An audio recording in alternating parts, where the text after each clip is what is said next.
After a brutal 14-hour flight, dragging myself through 3 layovers and a seat that barely leaned back, I finally made it home, only to open the door and find 103 total strangers packed into my house.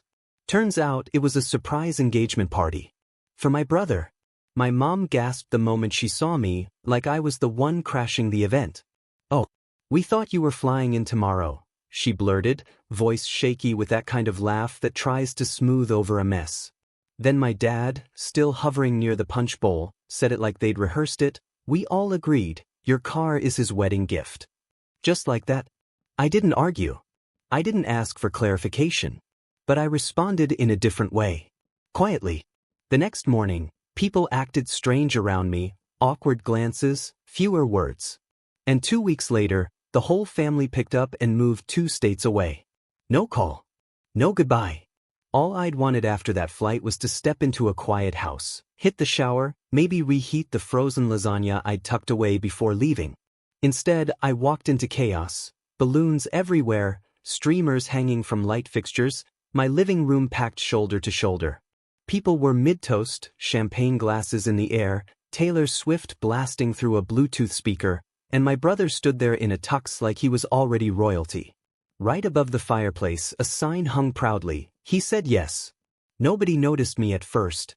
A few turned their heads, blinking like I'd broken the spell. I heard a woman near the kitchen whisper, "Is that the guy from the pictures?" My mom was the first one to really acknowledge me. Her gasp cut through the music, and she let out this nervous little laugh before saying, "Oh, we thought you were coming tomorrow." That's when my dad chimed in from across the room, real casual, like it was no big deal. "Yeah, we all decided, your car's his now. Wedding gift." There was no applause. No one asked how my flight had gone. No one even offered me a glass of anything. I didn't challenge them. I didn't make a scene. I didn't even ask what we all agreed was supposed to mean. I just set my bag down by the coat rack and gave a polite nod. But inside, something locked up. I nodded again, put on a half smile, and went upstairs. I didn't bother unpacking. I didn't even shower. I sat on the edge of my bed, shoes still on, and opened my banking app. First thing I did? Removed my brother from the shared car insurance. Then I double-checked the car title, still listed under my name. I found the form to transfer ownership and saved it. Didn't sign it. Just bookmarked it and let it sit there. Downstairs, I could hear them cheering again. My mom's voice floated up. "This is exactly what I dreamed of." The hallway mirror caught some of the light flickering from the living room, reflections of a family deep in celebration, like nothing had changed. But it had. Something broke that night. And I had no interest in putting it back together. I didn't sleep. Just laid there in my own bed, in my own house, while strangers danced and laughed beneath me like they owned the place. But my mind wasn't on them. It was somewhere else entirely, digging through old memories I'd long tried to ignore. This wasn't new. It was just the first time they didn't even bother hiding it. I thought back to last Thanksgiving. My seat at the table? Given to a neighbor they wanted to impress for a real estate deal. "We figured you'd understand," my mom had said back then too. I remembered when they used my travel points, without asking, to book my sister's honeymoon. Then mailed me a thank you card like it was some sweet gesture, signed, "From all of us." And how could I forget the 2 a.m. call from Dad when my brother wrecked his car, my car, and they needed me to lie to the insurance company. I helped. Of course I did. Not once did anyone say thank you. That was the pattern. I paid. They smiled. I showed up. They looked past me. I gave what I could, and they took without flinching. And every time I kept quiet, they assumed that meant I was okay with it. That I could handle anything. That I didn't need anything in return. That I was solid, unshakable, easy to overlook. But sitting there on the edge of my bed, hearing the clinking of glasses and that phrase echoing in my head, "Your car is his wedding gift," I finally saw the whole picture. The lie they'd built, brick by brick. I wasn't family to them. Not really. I was a resource. A tool. A paycheck with a smile. A title on a car.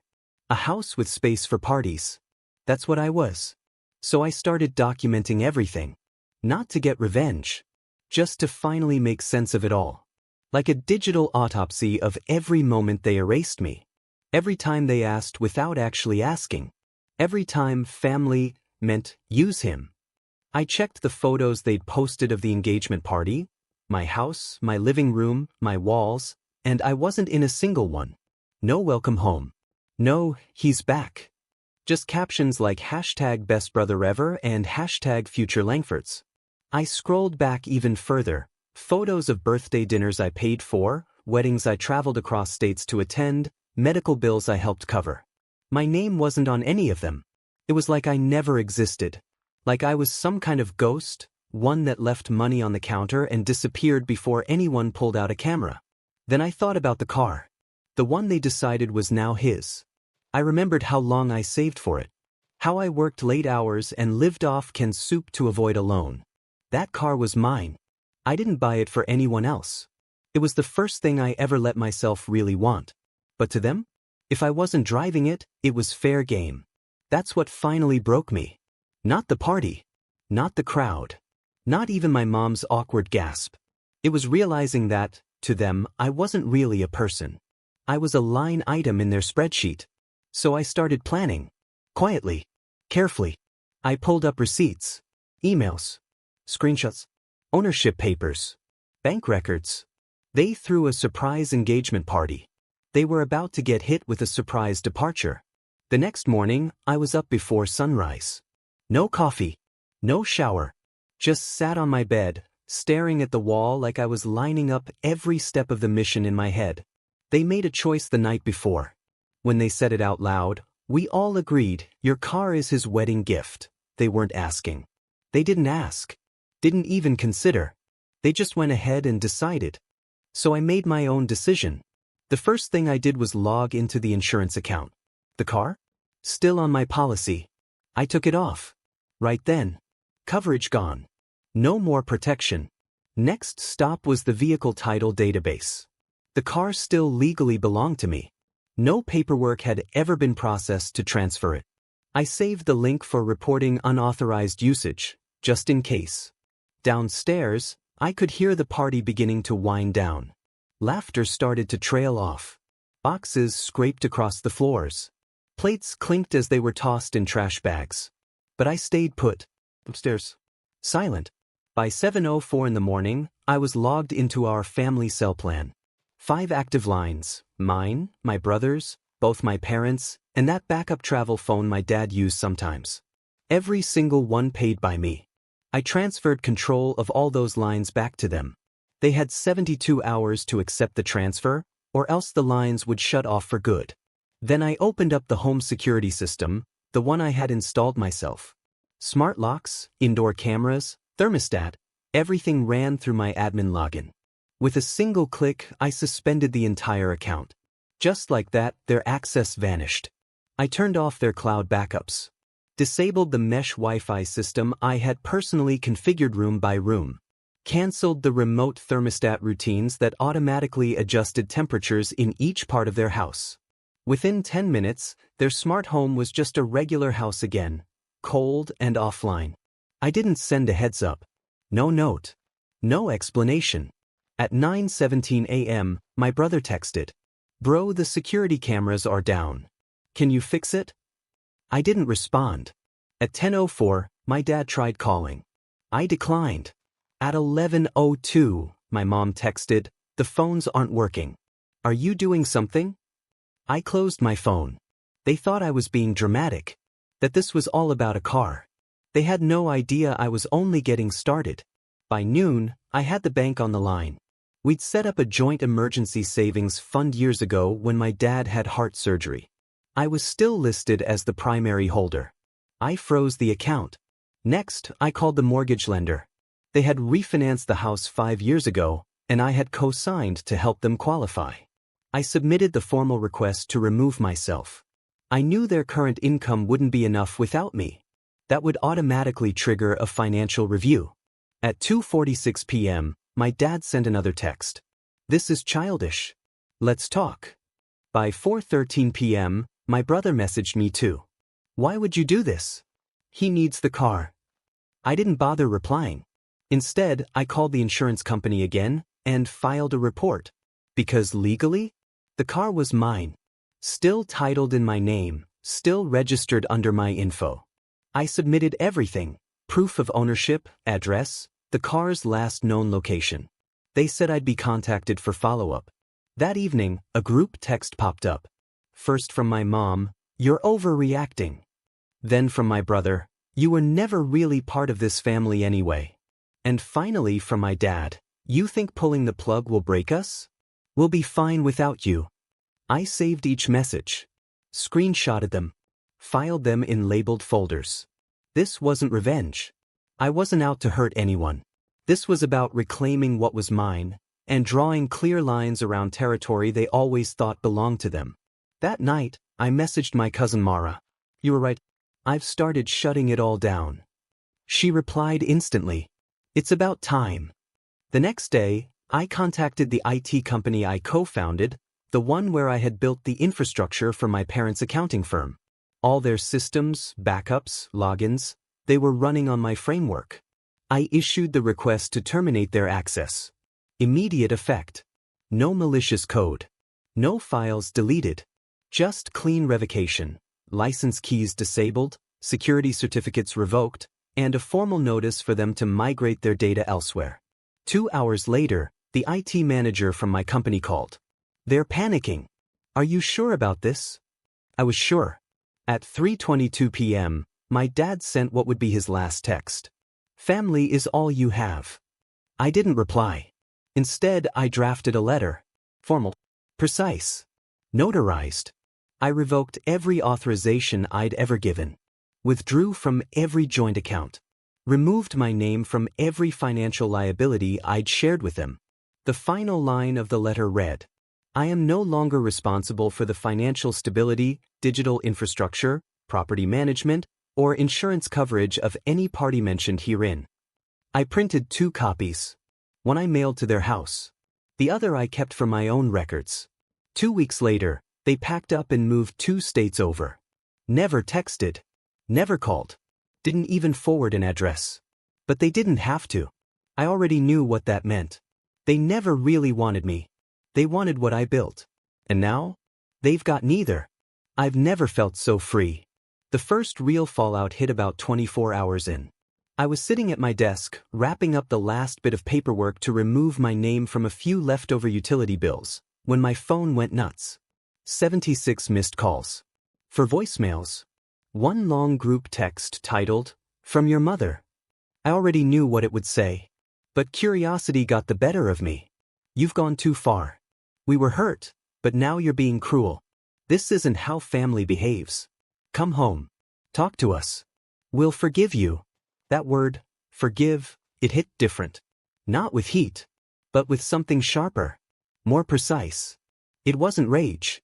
It was ice-cold clarity. Surgical. By the second day, they were already rewriting the story. The PR machine was in full gear.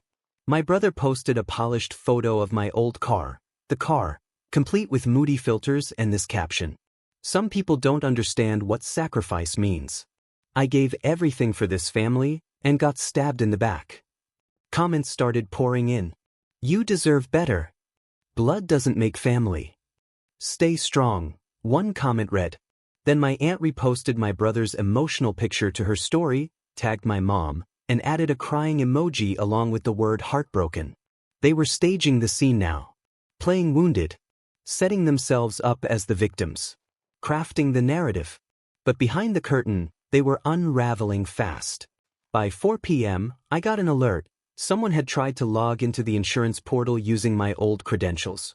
10 minutes after that, a call came through from the Vehicle Title Bureau. "Mr. Langford," the woman on the line said, "someone just submitted a dispute on the car's ownership transfer. Are you aware of this?" Yeah. I was fully aware.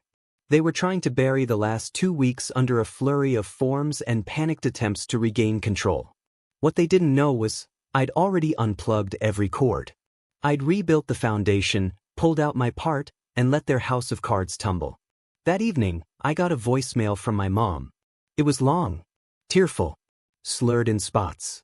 "You don't understand what you've done," she said, voice cracking. "You think you're safe now? That people out there will love you? They won't. You'll always be broken. Her voice dropped lower. We kept you. We were the only ones who ever protected you. And this is how you thank us. She hung up with a sob. Just after midnight, my sister sent a text. We're still your family, even if you hate us. And then, just like that, she flipped the script. But you were always selfish. This is who you've always been. You deserve to be alone. There was the full cycle. First the pleas, then the guilt trips, and finally, the withdrawal. By the third day, the full offensive was on. My cousin Ellie called, her voice trembling. They had a family dinner last night, she said. Your mom stood up in front of everyone like she was giving a eulogy. She told them you'd lost it, Ellie continued. Said they're afraid you'll hurt yourself. I laughed. Not because it was funny, but because it was so obvious. So calculated. Did she bring up the insurance I paid for? I asked. Or the years of free security, Wi-Fi, cell coverage? Ellie hesitated. Then softly she said, no. She just said you changed after college. That you've been unstable ever since. That they tried everything. I thanked her for the call. Hung up. Then made a folder on my computer labeled defamation counter. I filled it up, screenshots, voicemails, footage, statements, contracts signed in my name. Later that night, I got a call from a number I didn't recognize. It was the local pastor. I've had your mother in my office today, sobbing, he said. She claims you've isolated her. That you canceled their mortgage. Is any of this true? I didn't raise my voice. I didn't defend myself. I spoke one sentence. If she can tell you their monthly mortgage payment, without checking her phone, I'll reinstate it. There was a pause on the line. Then, in a lower voice, he said, she didn't know. I thanked him for the call and hung up. Blocked the number afterward. Day 5 brought the fake truce. Out of nowhere, a message from my dad, his first in over a week. Let's fix this, he wrote. We've all said things we regret. Those words hit like stepping on broken glass barefoot. Not, I'm sorry. Not, we were wrong. Just another shuffle of blame like poker chips passed across the table. I didn't respond. An hour later, a package arrived. No return address. Just a small, wooden box. Worn, old, etched with my initials. Inside? Every childhood photo of me. Some torn. Some scorched along the edges. And a note. This is what a racing family looks like. I stared at that box for a full 60 seconds. Then I scanned each photo, uploaded digital copies to a cloud drive, and dropped the box straight into the trash without flinching. Day 7 was the ambush. I was checking out at a grocery store when I heard someone say, there he is. I turned. 3 people stood nearby, family friends and 2 neighbors. And with them, Mrs. Langford. Yeah, that Mrs. Langford, the one who sat in my place last Christmas. She walked up with her arms crossed, eyes narrowed, judging like it was Sunday morning service. You've made your poor mother sick, she snapped. She's dropped 10 pounds from crying over you. Do you feel proud? I didn't say a word. Just pulled out my phone, opened the video app, and hit play. Security footage. The one where my mother, during a meltdown, damaged my car in the driveway. No commentary. Just evidence. They watched it. One woman gasped. Then I quietly put the phone away and said, it's not about pride. It's about self-respect. I left them there, mouths parted, sympathy slipping away like air from a balloon. Day 10 brought the silence. Mara texted me just after dawn. They're gone. Moved 2 states away. No word. Just vanished. No goodbye. No notice. No new address. They ghosted every relative. Cousins, uncles, old friends. Packed up and left like they thought if they just disappeared, all the shame would disappear with them. I didn't feel satisfaction. I didn't feel regret either. Just quiet. Like standing in a room after a storm has passed, nothing moving but the truth. Not the truth they'd whispered to neighbors. Not the version they rehearsed at family dinners or spun on Facebook posts. The real story. The one I'd lived. Backed by contracts, timestamps, names on documents, and bruises they hoped no one would trace. They left without saying goodbye because deep down, they knew what they'd done. And they couldn't face it with sober eyes. They figured if they moved, if they started over, they could outrun the collapse. But I wasn't chasing them. I was gathering files. Organizing proof. Not because I wanted a fight, because I knew sooner or later, their edited version of events would reach ears that mattered. And then it started. A message came through on LinkedIn, from someone I hadn't spoken to in years. A former coworker from Minner. "Hey," it read. "Heard about the family breakdown. Hope you're doing okay." Polite. Neutral. Almost suspiciously neutral. I asked him where he'd heard all this. He replied, "Your mom showed up at a board dinner. She said you went no contact after accusing them of financial abuse." Then he added, "But she said they forgave you anyway." Forgave me? That word again. I asked if she mentioned the backyard remodel, the $12,400 one, or the stolen vehicle title, or the time she smashed my windshield with a landscaping brick. No reply. But I knew what I had to do next. I opened the folder. It had everything. Videos of my mom throwing bricks at my car. Screenshots showing bank withdrawals made without my permission. Email confirmations for wedding expenses that had been charged to my card. Transcripts of threats. Voicemails recorded as proof. A copy of the lawsuit. Photos of the damage. Receipts. Receipts. Receipts. I uploaded all of it into a private Google Drive folder, then made a read-only link. That afternoon, I posted one public message. I've stayed quiet out of respect. But lies have value. And I'm done paying interest on other people's debts. I didn't burn bridges. I built them. When they started charging tolls to cross, I stopped maintaining them. If you've heard a version where I'm the villain, here's the other side. Judge for yourself. Attached link. No tags. No drama. No names. No accusations. Just proof. Within 12 hours, it had over 6,000 views. At first, silence. Then a trickle of responses. One cousin messaged, "I had no idea. I'm sorry I never asked your side. I believed what they said. Now I feel sick." Even my aunt, the one who called to uninvite me from the backyard party, replied, "I didn't know how bad it got. You deserved better." I didn't reply to any of them. This wasn't about winning approval. It was about setting things right. For years, they'd tilted the scales, through gossip, private chats, vague prayers in church for their lost boy. I just put weight on the other side. And it snapped back. Then something unexpected happened.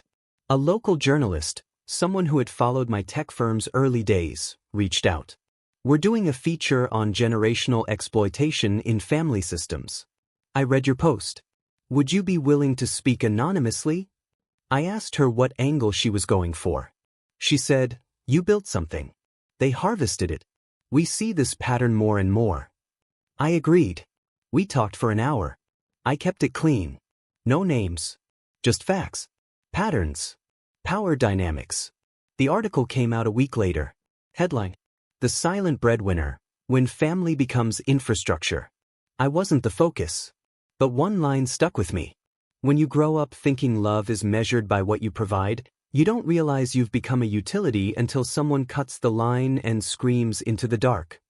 That night, I got an email from my father. Subject line: "We saw the article." No body. No signature. Just an attachment. A blurry scan of a typed letter. Maybe from a lawyer. Maybe not. Cease public dissemination of defamatory claims. I forwarded it to my attorney. He replied, "Not even close to legally actionable. This isn't defamation. This is documentation." He added, "Well done. Quiet precision is rare." They didn't want truth. They wanted shame. But I wasn't ashamed. I was proud. Because now everyone knew. Who paid for the house? Who got cut out of Christmas? Who lost their seat to a flooring dealer? Who smiled quietly and left instead of yelling? Most importantly, who finally said, "Enough." Admit it. They didn't just lose me. They lost access to what I provided. They lost control. And for people like them, that's the worst loss of all. One evening, they showed up unannounced. No texts. No calls. No warning. Just 3 figures standing on my porch at sunset. And my brother. Like a jury that had finally agreed to meet the accused. I didn't open the door. I watched from inside, lights off. Silent. Then a soft knock. Then again. Louder. Finally, my mom's voice. We just want to talk.